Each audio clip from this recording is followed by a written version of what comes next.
I was in from 2000 to 2004. My first tour overseas was a Westpac and was part of Operation Enduring Freedom, and came back for a couple months, went back overseas on a ship again, but we went to Kuwait and waited there till March 19th when it was go time, and then came home after that first tour, after the invasion, and then I was hurt a couple days afterwards, and then retired a few months after that.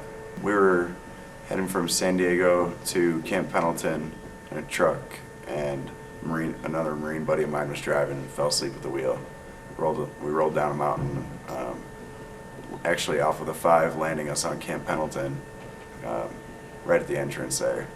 So I broke my neck.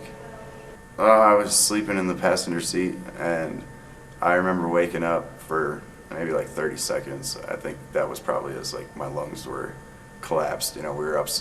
I don't know. I couldn't even like see my body or anything, so I didn't know what had happened. And I was trying to ask the guy that was driving what had happened, and I couldn't really talk though. You know, it was hard to talk, and he was standing on my face, and he didn't know that at the time. But he was trying to get out the driver's side window and, you know, climb out through that way.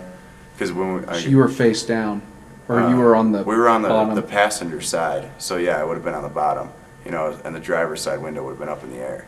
So he was trying to climb out of that. And then I remember, you know, like taking my last couple breaths, I guess, and I heard some, you know, like some noise, and I think that might have been help. I don't know, but I woke up I think a couple days later in a hospital, and I had to have the whole thing explained to me, kind of, you know.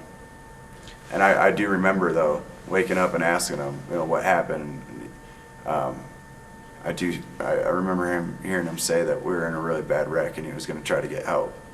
And, you know, at the time, that's all I remember was he was standing on my face, and I took my last couple breaths. I thought that was it, but somehow 3 days later in the hospital, I woke back up, and, you know, they kept me alive. The EMT came in and he's like, I don't think out of all the accidents that I've been a part of, I don't think I've seen somebody hooked up to so many tubes and wires, you know. And he's like, you're really, really lucky, man. He's like, when we got to the scene, we didn't think anybody was alive down there. You know, looking in the mirror at first, you know, for a while was kind of hard. You know, I was a pretty fit guy, and, you know, I worked hard for a long time to, I guess, look and feel the way I did. So, you know, seeing yourself almost the complete opposite of that is a little hard at first, but, you know, I still get girls, I still have a good time, you know, like nothing's, I think if that would have been different, you know, who knows, maybe I wouldn't have the same attitude, but this is just the way I am. How many years, is this your first clinic? Yep. What do you think? Oh, I loved it. This was an amazing week. I had no idea that all this, you know, even existed, or that people were doing this, you know, especially the skiing stuff. That was great. Going down the mountain for the first time was pretty liberating. Everybody here and everybody involved in this, it's unbelievable. I mean, from the second we got here, how nice everybody is, and, you know, how helpful everything was, and just the fact that this clinic even exists is amazing.